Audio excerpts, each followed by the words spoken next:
All right, Daniel Ritz, you are on Driven to Ride. How are you, sir? I'm so good. I'm so stoked to be here, Mark. This is really fun. I miss you, buddy. I miss you too. So, full Yeah, disclosure, we've been friends for 6, 7 years now, probably. sounds about right. Yeah, and the way we met is that where we worked on our day job together at the radio station, I noticed when you started working there was a Triumph Scrambler sitting out in the parking lot, and I go, "Whose is that?" And then I see this guy with like a button-down shirt and some jeans and some Red Wing shoes. And I go, "Who's this guy?" And so I mustered up the courage to say, "Hey, man, is that your Scrambler?" And then the rest is history. So, Yeah, I feel like that was our first date. It was very like, hi, I'm new here. Like it was a movie moment to say the least. But right, that I mean, and I've talked to you who knows how many days since. exactly. But to start it off properly, I want you, in your own words, to tell me what do people kind of know you for? Maybe what's your claim to fame? I don't know if I have a claim to fame, and honestly, people probably don't know me, but I hope that one day people know the work that I've done. I'm a writer and a conservationist. Okay, I work in communications. I live in Idaho still, where you and I met, and right. so I work full time in a variety of capacities. I wear a lot of different hats that are really focused on challenging folks kind of traditional values on wild places, wild fish, and public lands.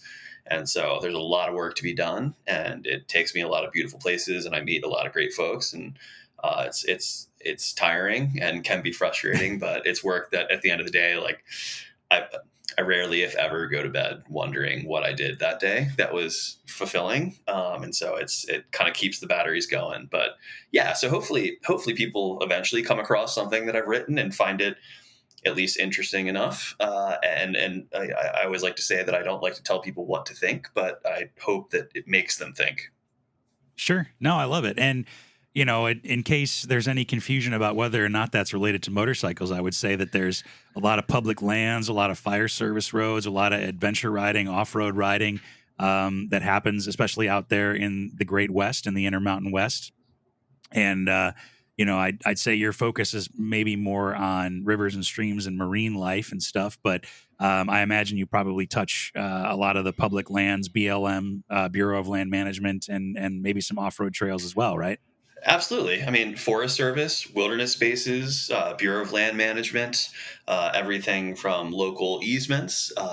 Wild people enjoy wild places and wildlife, and I would consider myself one of those. And that can really, I think we're very quick to segment things and people. Everybody Hmm. has to have an adjective. I'm a this, I'm a that, what have you. And generally we have more shared common interests than we do differences. And so while I may be going somewhere, and I'm sure we'll get into some of the storytelling, I might be going somewhere to enjoy a wild stream with fish in it per se, but like that takes a road that was curated and worked with the National Forest Service. And if people aren't advocating for their wishes, which can be beautiful, beautiful national forests that have winding roads that go through them for us to enjoy on motorcycles, or it could be campsites that we could pull over on the side to grab a night on a big trip. And again, like that doesn't matter whether you're a big game hunter, a fisherman, a motorcyclist, just a casual day hiker. It's all there. And so, but Yeah. I'm lucky enough to have seen quite a few of those places on a motorcycle, which is a very cool way to absorb it. Um, and so, yeah, I'm sure we'll get into some of that. Yeah, yeah. But let's start from the beginning, because I think you kind of have a unique motorcycle history. Um, how did you even get into motorcycles in the first place? Yeah. So it's probably 2010, Okay. 2011, no, probably 2012 actually. And I am working in newspapers. I'm living in Southern California. Hmm. I was born in Maryland. I'm a swamp creature from the Eastern Shore. Born in Baltimore, grew up on the Eastern Shore of Maryland. Go Ravens! But I was living. You kind of chase around work in the Sure. news media world. And so I had found myself, I had stumbled across going from being a beat writer to a reporter to an editor, managing editor at this family of newspapers in Southern California. And I admittedly, I had been a surf bro for a really long time. Yeah. I pretty much lived and died by the waves and the tides, and that was my whole fix. And I was a little bit burnt out on it, as some people do in your kind of first teenage love. You don't know how to handle it, and I was burning out a little bit on that, and was really kind of exasperated and looking for different outlets. And I love kind of niche cultures and communities. And I was living in San Clemente, California, and there was a very small home-owned shop. You love San Clemente, I know this. Love San Clemente. There's a great town. Shout out San Clemente. Wasn't home for me, but I'll go back any day. There was a small motorcycle shop up the street from where I was living, and I saw some really cool bikes. I think they were kind of cliche cafe racer sort of style, very stylistic sort of looking. Sure. Another point for San Clemente. And it pegged my interest. And I got looking around, and then long story short, I wound up living with a guy. His name is Randy, who took me in before I was moving to Boise and put me up in his kind of ADU unit in the back. And he was like a long time motorcyclist, and he had a Bonneville. He had a Triumph Bonneville. And it was this beautiful bike that he didn't ride enough because he was getting older, but he talked to me about all the stories and all the places that it had been. And so I started looking at Triumphs.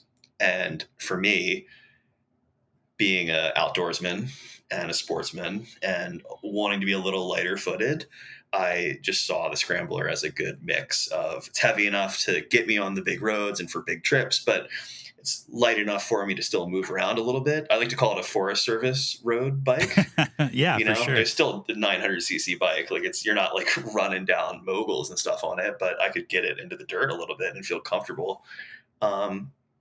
And yeah, I had a 2011 Triumph Scrambler in that like dark green color before they got a little more plasticky looking. And to this day, it's still the most beautiful bike I've ever seen. It's a great motorcycle, man. And it does kind of suit, just knowing you personally, there is kind of that, well, if I want to be in the city and ride in urban, I can. If I need to get out there and turn the volume down, as it were, you can do that as well. I was in the midst of what I jokingly call my personal recession, and so I could only have one. And when I got that bike, I very quickly, I think I had a truck for maybe 6 weeks after I bought that motorcycle, and I went solo motorcycle for almost 3 years. That was my only source of transportation. Yeah. Wow. So I was working as the newspaper man, running around on my motorcycle, showing up to city council meetings, or, the local, county court, or riding up to LA, going down.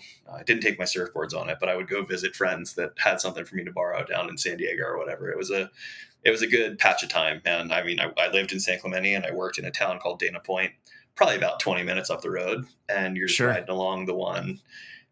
Again, it wasn't like home for me, but like a really beautiful community, and obviously a very beautiful place.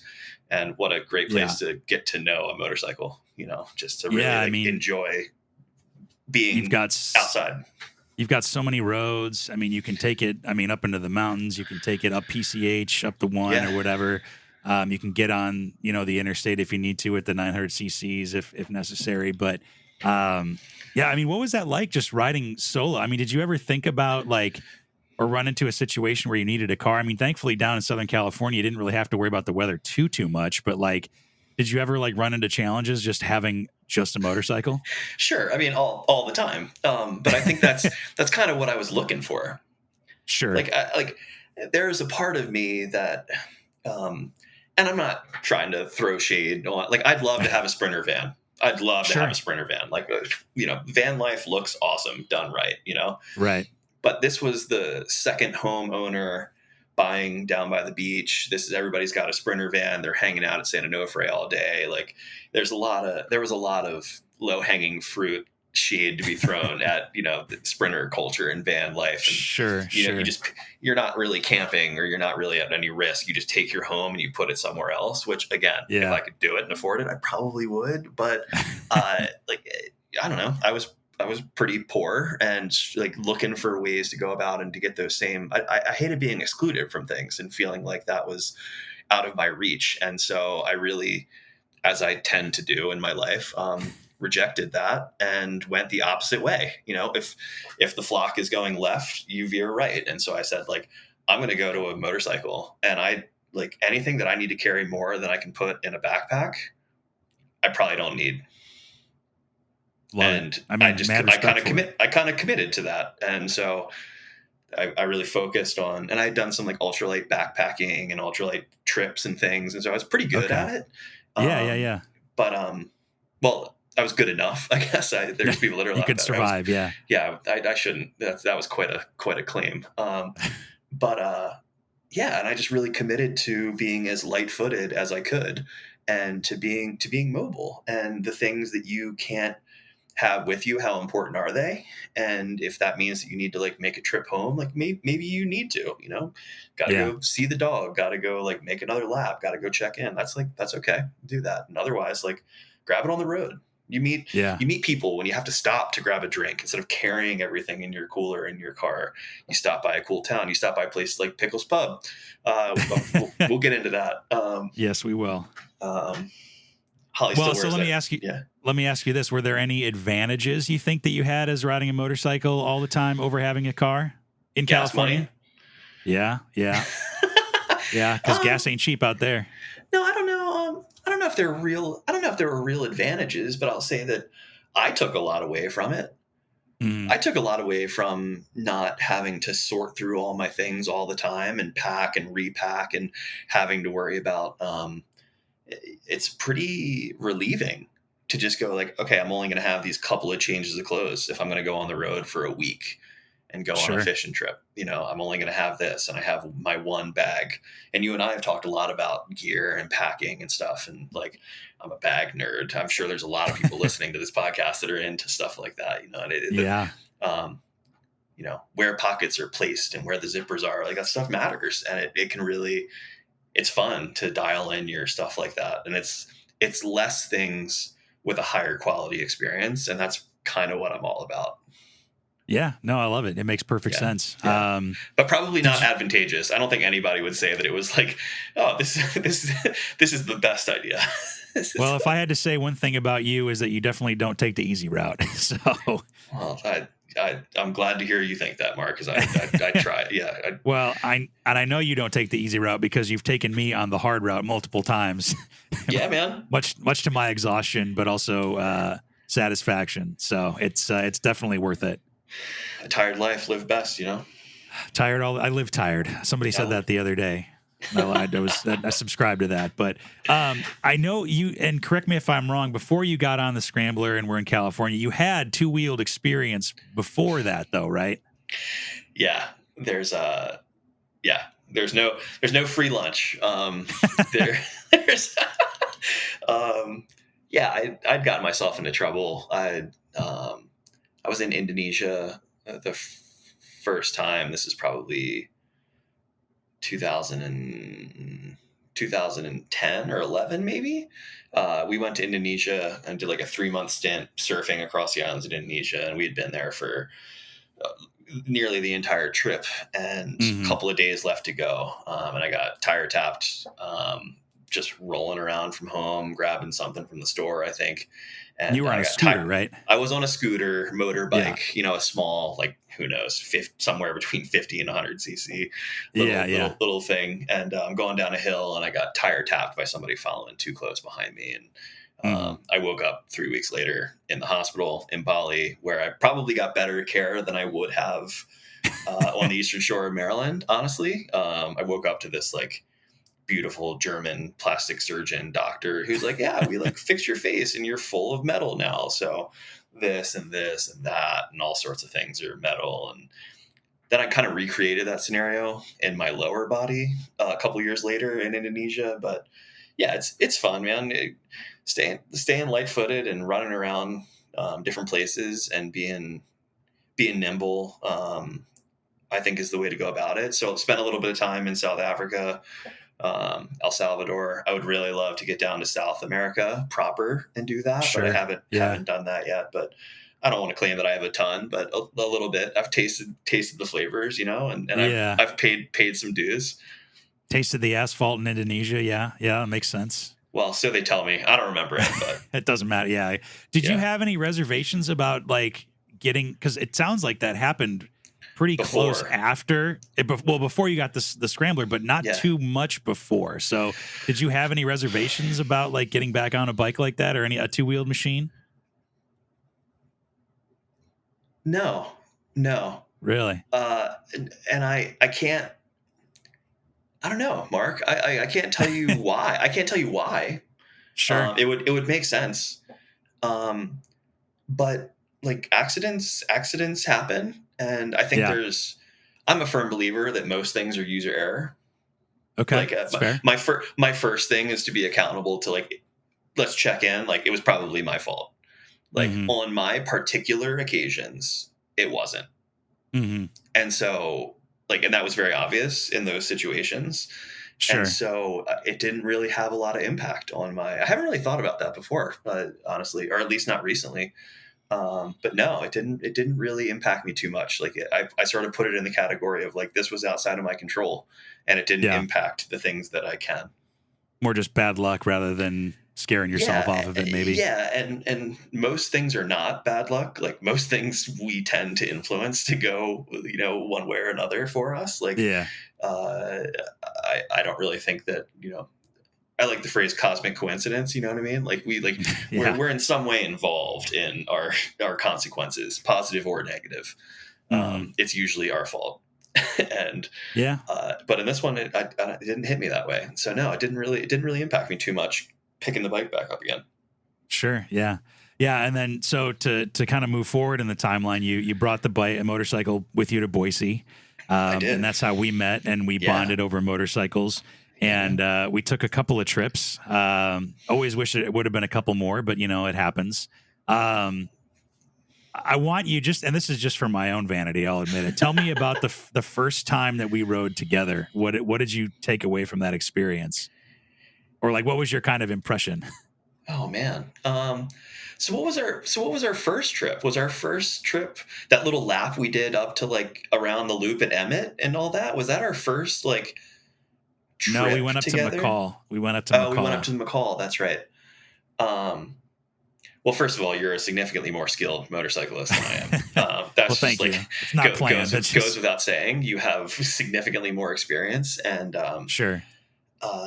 I really appreciated watching how you read lines through turns. Okay. And I really this is very selfish, but my biggest takeaway with going along with you, I was like, I have so much to learn about motorcycling from this guy. And I really enjoyed the trip because, you're one of my best buddies and I'll always enjoy like any shred of time that we can scrape together to hang out and, have a beer and catch up, and we did plenty of that, but on the ride, your vision for the lines that you draw and how much earlier you set up everything.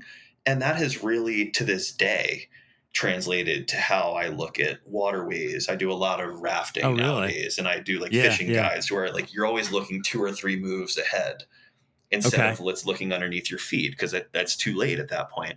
And you think you have it right. And then you go with somebody that's been doing it for a decade or more longer than you. And, so I really really enjoyed that scenario of watching you ahead of me and really sort of watching how you read things and going I need to open it up here, close the gap here, start, slow it down, speed up. It was just, it was a real, I mean, it sounds very fundamental, but that's where I was. I don't consider myself any sort of skilled motorcyclist at all. I'm along for the ride, man. I'm really just, I'm there. God, I'd lose my own head if it wasn't attached, which is why motorcycling is cool for me because you have to focus on it. And I'm really I love tapping into that experience of having that singular focus. But goddamn, if I could stare at the birds while I was doing it, you bet your ass I would be. Yeah. Well, and just to now that my ego's been soothed a little bit here, I will say that one of the great mistakes that I made when having somebody follow me was when there's a big pass up to get to McCall. You have to go over this pass from Boise into Horseshoe Bend. And we were coming back around or whatever, and I told you at the stop sign in Horseshoe Bend, "Hey, I like to take this pass." When we were coming home, and you went, yeah. I said, I like to take this pass a little fast. So if you run into trouble, catch up. And I didn't think of anything. I didn't think about it at the time. But you said if you run into any trouble, just flag me down, which is impossible when I'm behind you because you're advertising that you're going to take this at breakneck. Right. Yeah. So I'm still 500 yards behind you, thinking good thing I'm fine. Yeah, I'm still a little bit of an idiot here and there. So, but yeah, that was kind of our practice ride to at that point one of the biggest trips I had ever taken on a motorcycle was our trip east through Idaho and into Yellowstone. Was that one of the bigger trips you'd taken at that point? I knew you didn't have a lot of overnight camping experience, but was that one of the bigger motorcycle trips you've done? Yeah. Okay, cool. So, and aside from Sturgis this year, that was probably the longest one-day trip I had ever done and the longest trip I had ever taken. So, we did, I think 300 miles in a day on the way back. That was a big day. That was which was a haul. Yeah, and to go to Sturgis, I did 560 in one day on the way there and on the way back, and that was only halfway. Yeah. So was it flat the whole way? Mostly. There Okay. you get a little bit of elevation once you get into eastern Iowa or western Iowa, western Minnesota, South Dakota does have some good elevation, but yeah, it was a lot of just holding steady. But I don't even remember I'm sure it was your idea to go to Yellowstone on motorcycles. Where did that come from? I think the Southwest Montana, Eastern Idaho landscape is just an absolutely remarkable place, and for sure, I thought it would be it's just one of those ideas where it's this will be a really fun trip, and then you start to work back from you and I were very quick to go oh, that's a great idea. We're definitely going to go to Yellowstone, and we're going to go hang out in southern Idaho one day, and then we're going to take a big lap back and check out this, and because you go through the Snake River Basin, you go through the Continental Divide over by Yellowstone, you obviously take it to the park, you're seeing all these cool things.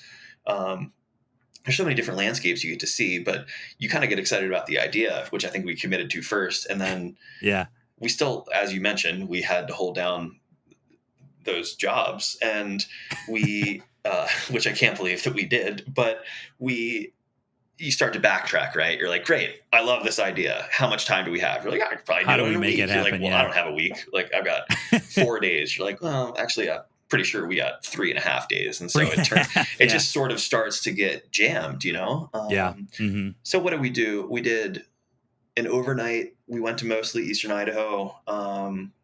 We made it to Rexburg, Rigby area. Sure did. Yep. I have not thought about that since we were there. But we stayed there on the Snake River. And then we went into the park the next day and cruised around, did our tour of that in Teton, which is obviously remarkable. Had a really fun night at camp there on the Madison. And then we got up and blitzed it back. But you got to do what you got to do, and sure. It's probably my favorite bike trip that I've done. We had so many insane laughs and such a good time. And you learn a lot about your traveling partners when you're traveling light and you're trying to cover big ground like that. Do you remember those big hay trucks that we were passing in the night as we were getting into our camp in Eastern Idaho? Those big walls of air that were coming through. Yeah, in the agricultural area. Yeah, because we were, I think, delayed in some rural part of Idaho because there was construction or something, and I think we left late and everything, and it's okay, we only got 50 more miles. We're going to get there. It's going to happen. And then it just got darker and darker and darker. And we're in farmland. And it gets real dark out there. There's no street lights. I remember we turned on to, what was it, Idaho 33 or something at 7:30 at night. And it's oh yeah, we got an hour left, and it's starting to get dark. And I have a tinted visor and everything. And it's man, I can't see anything. I'm leading this kid. Like he's still Yeah. back there. There's still a headlight. So Yeah, no, just keep on trucking. we made it, but no, but I mean, how many good stories do we have from that, right? Like it was only 3 days, and we 100%. probably have, yeah, we could talk all night about like funny stories of me like kind of being a bitch about like I already I already took off my boots, and like there's all these like quotes that we like calling the girls when we were trying to you tried to go take me to get ice cream because I was being grumpy Yep. about like I wanted to set up a camp, I bought To be my fair, now. I've heard from a few people now that like, and I've been quoted on the show before, is that once you take your boots off, that's it. Dude, So goddamn right. You're in the wrong on this one. This one, you're like, yeah. I was.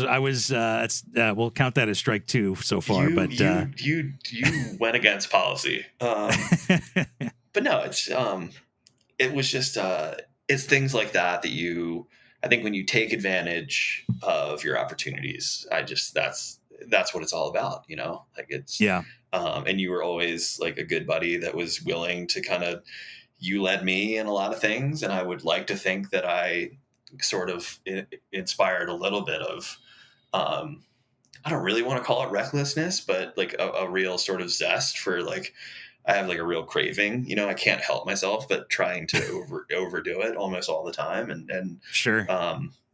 Sometimes when you look back, you're like, man, I'm like really glad that I did that, like that. Yeah. And that's one of them, we've had a few of them, but that was certainly one of them. Well, and I think I got to say, you taught me how to rough it a little bit, and being on a motorcycle, you really do learn. Sometimes you do have to rough it. You know what I mean? And it's, what else do you need? You know what I mean? You got something moving, you can get where you need to go. You got the clothes on your back, and you're going. Like it's all good. Yeah. Like what else do you need? And somebody mentioned the other day is that like one of the things I think that's special about motorcycling is that it's a like a shared experience alone, where you're both by yourself, because we didn't have Bluetooth communicators, we didn't talk or anything like that the entire time. I mean, unless we stopped for gas or stopped at a place to eat or something like that, but we just kind of appreciated and looked at everything together, but we were kind of solo as well, 100%. And I think it's really healthy. Like what an alien experience. Like people talk about this with just taking a road trip, but like think about it on being by yourself on a motorcycle. Like it all sounds very sort of like foo and what have you, but I think it's really important. Like when was the last time any of us went and did anything for 5 or 6 hours in pretty much silence with yourself, where you had to focus on one thing, which is keeping yourself upright on a motorcycle? Yeah. I think that's a pretty rare experience nowadays.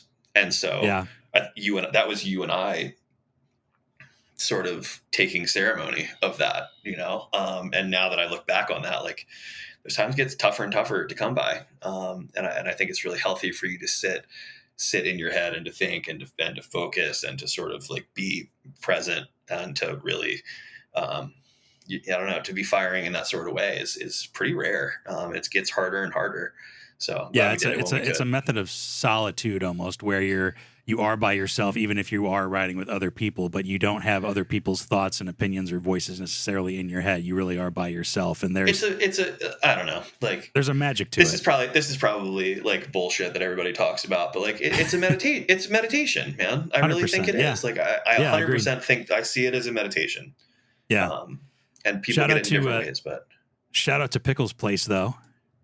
I bought my wife a T-shirt at this restaurant in Arco, Idaho, called Pickles Place, because I don't know, we'd been traveling, had too much whiskey the night before. We should talk about that, Mark. But we went and we stopped at this burger place on the way back, which was, I don't know, not even halfway home back to Boise, and Pickles Place. And I said, I got to get her this T-shirt. My wife absolutely loves pickles. This is the best T-shirt ever. She's going to love this. How thoughtful am I? She's going to love me, Right. She has no interest in pickles. I 100% made it up. She looks at me and she goes, I mean, this is a funny cartoon T-shirt, but I got nothing. I actually don't even like pickles. So apparently I was off my rocker, but yeah. Tell the listeners, Mark, how I made you pay for it at Yosemite. I almost made you try for a little bit more the next morning. I tried to lengthen our trip. Yeah. So, well, and you're forgetting, actually, we did spend an extra day between Yellowstone and heading home. That's true. Yeah, I will. One of the things I learned that day, riding a motorcycle hungover is not fun at all. Should be It's should be it's obvious, but it's it's not. doable, but I mean, think about it, all you're doing is sitting there just holding on. So I was like, it's no big deal. But I also Nightmare. learned a lot about elevate. I tell a lot of people I have a respect for elevation. I think this is part of it. Is that when you split basically a bottle of whiskey at 9,000 feet elevation, it's going to hit you a little bit harder than normal. And Yeah. talking about overdoing it, I think the quote was, "Well, it's 60 miles to the next campground, and we can leave now, or we can do a 106-mile loop around Yellowstone and then take another 60 miles." And I mean, literally every part of me was hurting, and Tried I to was tried to not. add in another loop at breakfast, and it And I probably did would not have fly. fallen off a core. I've fallen out into a gorge or something like that. I just would have dumped it, and that would have been it. And then, well, we stopped in West Yellowstone, which is another great place to hit up. And Great little town. the Slippery Otter, I believe, was the restaurant. And Saved our life, I think. I could barely keep a hamburger down. That was real Yeah. touch and go for me for a minute. But Yeah, I we do. we definitely indulged. That is one of my regrets. My motorcycling regrets is that I did that. I overindulged, and we were not able to do that. So. Well, next time, Just do it again. Let's do it again. Just do it again. Yeah. So, I mean, it was a hell of a trip. Again, it's like, I think it's the second longest trip I've ever taken. That's great. Is that one of the biggest trips that you have ever done on a motorcycle, or no? So I've done a few similar, Okay. like mostly across the region. Mhm.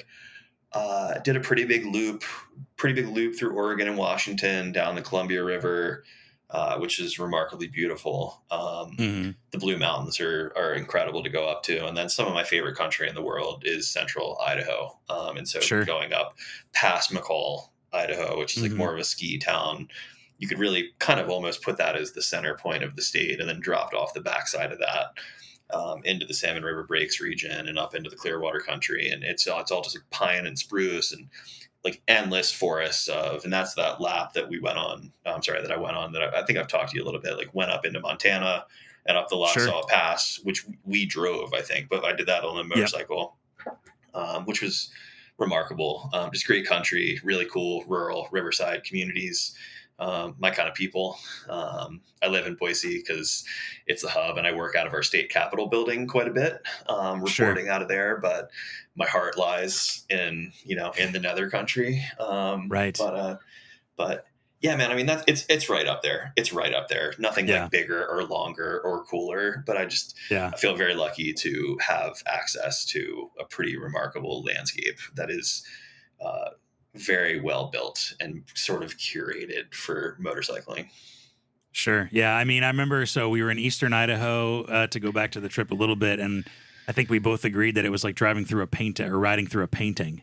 It Was really just is, man. so picturesque and beautiful. And the other thing that I think that you get on a motorcycle, again, and you touched on it earlier, because you have to either stop for gas or to get a drink of water or to hit the bathroom or whatever, is that you do get a lot more exposure and experience with like Americana and like real people.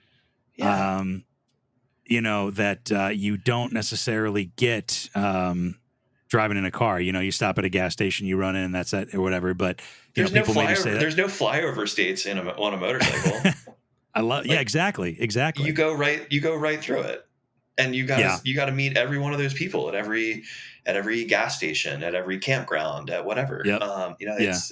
It's I think that's cool. I think it's a very conscious, it's a very intentional sort of way of travel. Yep. And I think we're always hyper focused on how fast we can get somewhere to go do something else. And I don't know. Yeah, it's kind of a cliche. It's that everybody says like it's about the journey, not the destination. But really, I mean, in a motorcycle, it really is about the journey, because you stop more often, because your gas tank isn't as big, because you sometimes, well, most times, interact with other people. And you do get, and one of the things that I've kind of learned is that people are really a lot more friendly and nice than I think the general zeitgeist would maybe have you believe. And I feel like a motorcycle opens up kind of that or takes down that wall of conversation a little bit. People seem to be more friendly and come up to you more as a motorcyclist for some reason. I don't know if you ever experienced that or.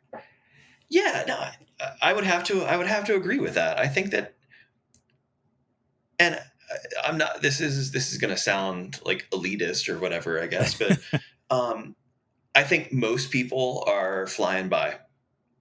Sure. Most people are driving by, seeing the sights, doing the touristy thing, which is great, good for those businesses that are serving them, good for those people that are able to get out there. Maybe that's like what they can do. And that's awesome. But I think people are drawn to folks that have the ability to create the time to travel in such a way and to cover ground where you are really consciously rolling through every square inch. And I just, I think a lot of people are sort of, they long for that. So I think there's absolutely a draw to it. I mean, I can't imagine that anybody listening to this podcast didn't have that or still has that experience.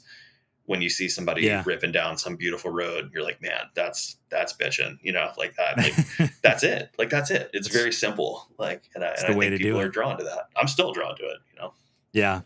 Well, and to tie your other interests together, I know you used to surf a little bit back in the day. Yeah.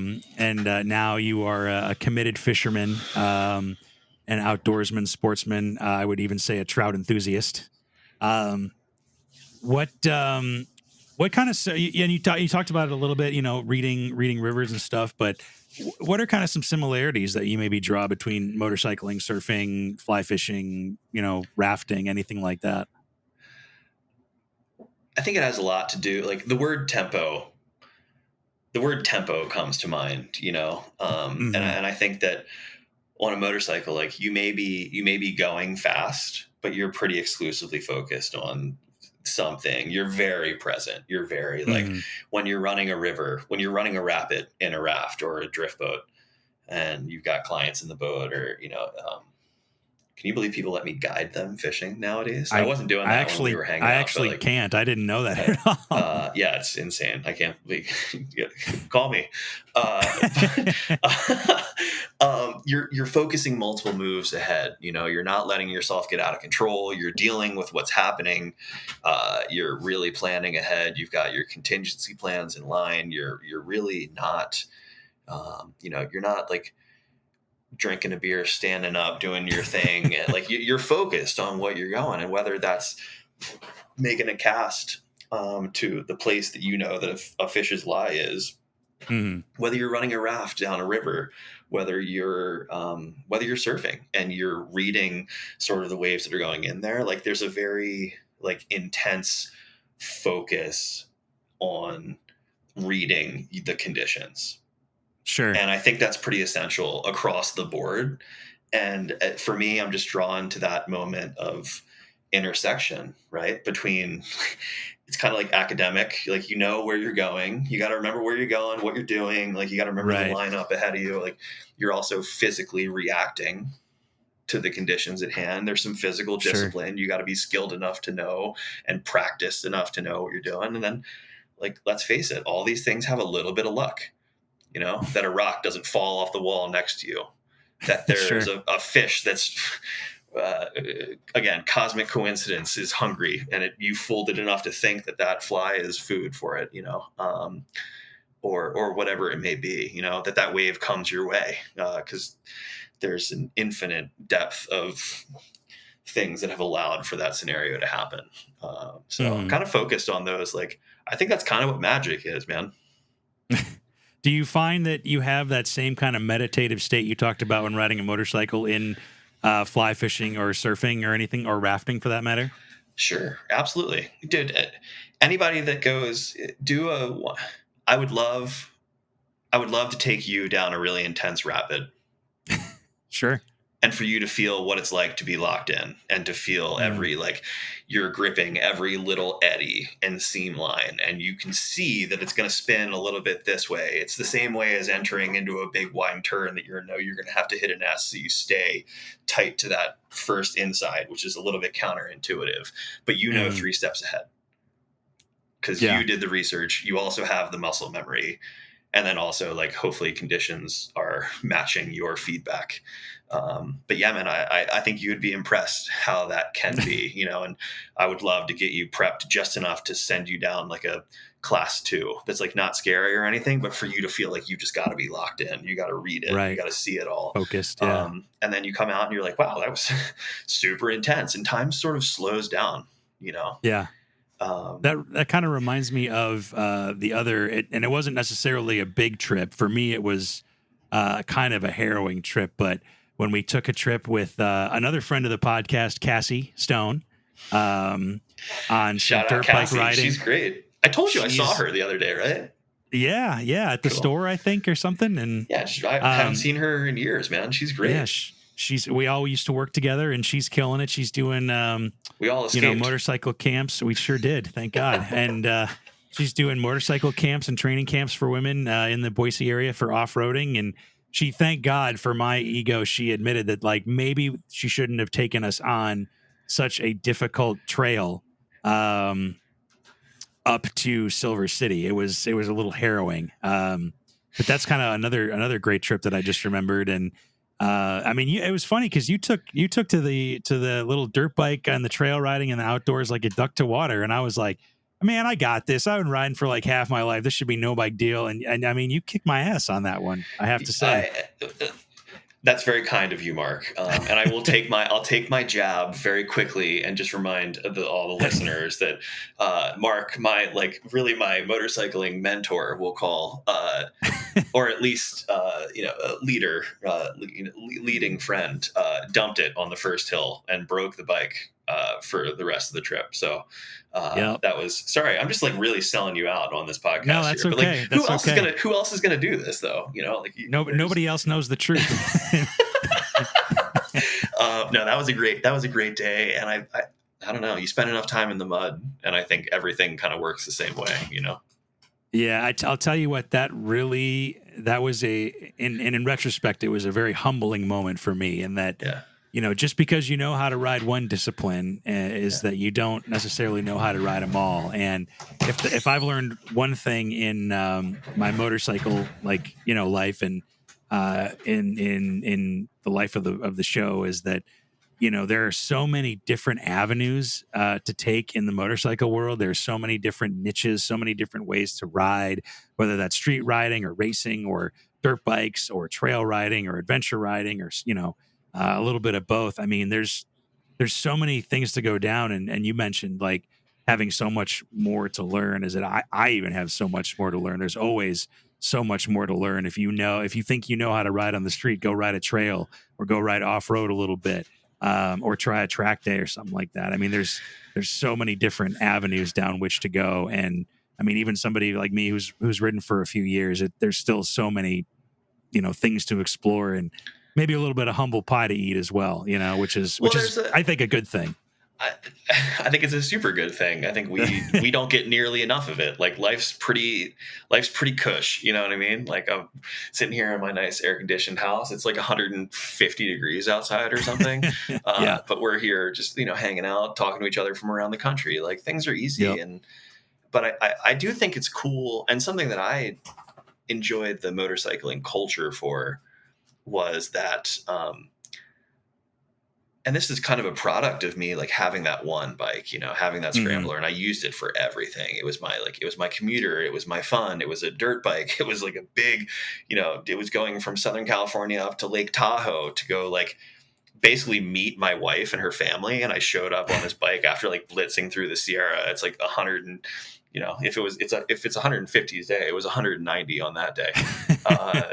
I'm a little bit dramatic in case you can't tell, but I think there's something very cool about being process oriented. This is something I've been thinking a lot about recently with fishing and being process oriented. You're like, so I like to cast with those big 2-handed rods. Like you see like the old school, like European big river, you're just swinging the fly along. It's not like very tactical. It's not anything. These are big rods and long lines. And okay, it's not the most common sense sort of thing. It's not the most effective way to do anything. It's very on brand for me, but I like I like the feeling of it, and I really enjoy the process. So I like to go around and I like to see how that's going to work in different places.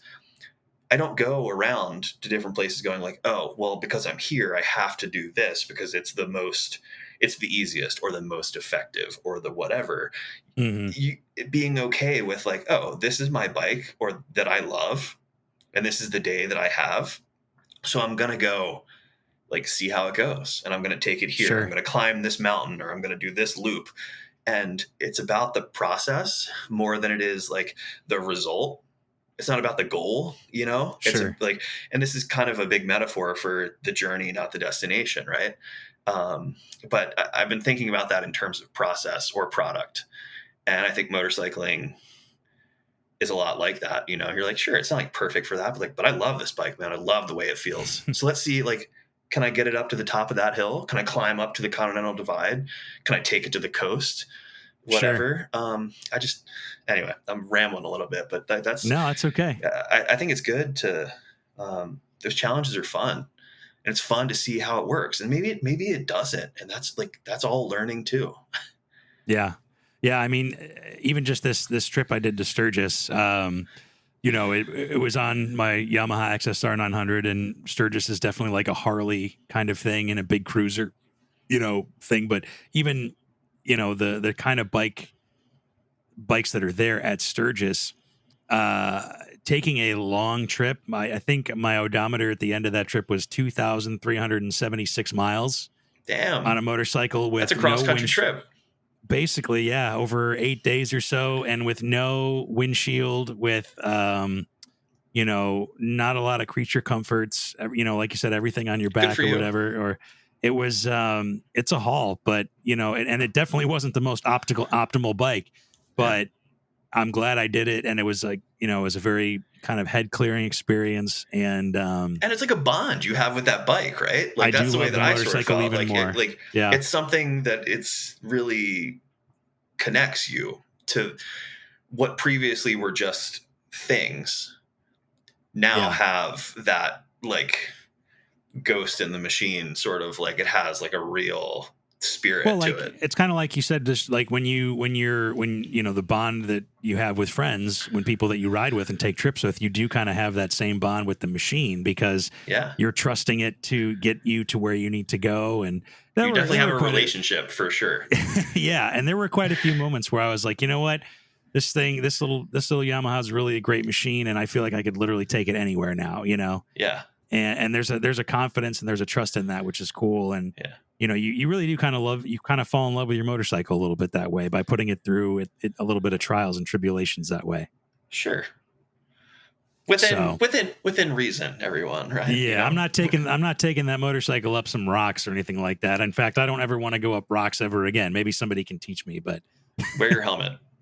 wear a helmet. Yeah, seriously. So, well, I think, that kind of leads me to my last question a little bit is that, if you kind of had to sum it up, what makes motorcycling so special to you, and how kind of has it impacted, how you look at life? Oh man, that's a great question. I think my time on my motorcycle has really allowed me access to a really important like level of focus and attention, and the ability to maintain that I don't know that I had before, even as a young adult when I got into motorcycling. Hmm. And then I'll never forget that. And it also, this sort of like independent rebel spirit of the motorcycle is very cliche, right? But I think it comes Sure. with roots that even on the most like domestic level that I'm talking about, I was literally like riding it to work. I have a full-time job. I had a 401k. Yeah. But I think there's something special about it just being you. There's not 50 levels of security between you and the pavement or the dirt or whatever, and that it's just under your control, and you trust your own maintenance, and whether you work on your own bike or not, and you trust in the upkeep that you take and your skills and your ability to read the conditions. I think that's sort of self-reliance is important. And I have to admit also, from being somebody that's like I got clipped and like I wound up and I had a pretty negative experience on a bike, what have you too. Like it's good for everybody to be scared and then to realize like you're like there's really big risks out there in the world, but you'll be okay, and that you're not made out of glass. Like stuff hurts sometimes, but you're like you'll be okay, and you can you can go and continue to live like a very full life experience. And you don't ever wish pain on anybody, but I think a lot of people would benefit. I can only imagine that a lot of people would benefit from the experience that I had of like really having to like kind of have a comeback and to really have that attached to riding a motorcycle and then to be doing it again. It's a very empowering feeling. Probably causes a bit of reckless behavior in my near future. So I lied. I actually have another question, and I want to tie it back to your professional career, which, preservation and conservation and things like that. Do you have any guidelines, advice, best practices, anything like that, that you would want to share for people who do enjoy off-road vehicles, maybe dirt bikes, trails, adventure bikes, moto camping? How can somebody maybe be a good steward of, public lands or outdoor lands in that kind of adventure sense, or moto camping or dirt bike sense? Sure. I think that's it's a big question, but I think the answer is honestly very simple. Like everybody is like, get involved. We are all takers. As a fisherman, as a hunter, as a human being, we're all just like hedonist. Like we're just looking for what serves us, right? And very, very rarely do we take the time, myself included. So I'm not projecting this on other people. Like sure, like I do this for work, but I'm still very much guilty of it. So I'm not absolving myself of responsibility. Get involved in the process. If it's something that you care about, become involved in the sustainability and the future security of, do you know how dirt bike trails are maintained in the national forest or on BLM? Do you know how they relate to the wildlife migration corridors? Like those people could be your partners. Maybe they're pushing for protection to make sure that or maybe this is like an area that's not used by those. And so you can be friends and can fight for the same thing. Make partners, be collaborative, be looking to collectively steward what, again, I think we have more common interest in than but our initial reaction out of the gate is to attach ourselves to our adjective. Well, I guess in this case, it's not an adjective. It would just be your noun. I'm a this. I identify as a this. And so therefore, in this situation, that would be the proper grammatical phrase. But we like to have these boxes. And I think really looking at what's the process involved and how can you invest in what gives you so much so that we're not just taking stuff away. Sure. That's a very fundamentalist sound, but really, man, that's it. And I think for most people, that's probably a great first step. Just literally try to find people that care about the same thing and give something back to what gives you so much. Well, and it sounds like, because obviously nothing exists in a vacuum. So you talk about wildlife migration or, waterways or anything like that. It all coexists together. Nothing exists in a vacuum. Sure. And it sounds like, people would probably be surprised what kind of friends you could make by being interested in similar things. I work with snowmobilers all the time. I work with dirt bike and ATV groups in kind of desert trail landscapes because we really, really care about the Owyhee Canyon lands in Oregon. It's right next door to where I live in Boise, Idaho.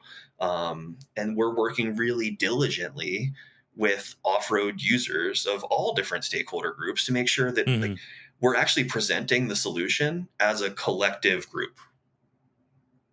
We're presenting this as we have agreed upon this. So therefore, what grounds do you have to stand against us?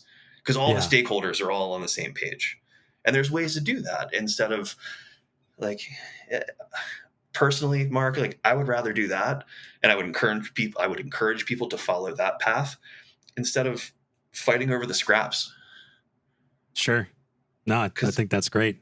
Yeah. I hope that answers your question. That's like a very, like, it's like the most foundational thing, but I really think for most people to really look at, like, what do you get so much out of? And then how can you give something back to it? And just start there. Yeah. Just kind of think beyond what you maybe use it for, what you take from it. Yeah. It makes perfect sense. Yeah. Cool. Well, if somebody, I guess, or if any, if people want to maybe learn more or get a little bit more tactical or tangible things, maybe, how can folks connect with you? I'm on Instagram, edteach29. First person that can tell me who edteach was, I'll give you some sort of prize, high five.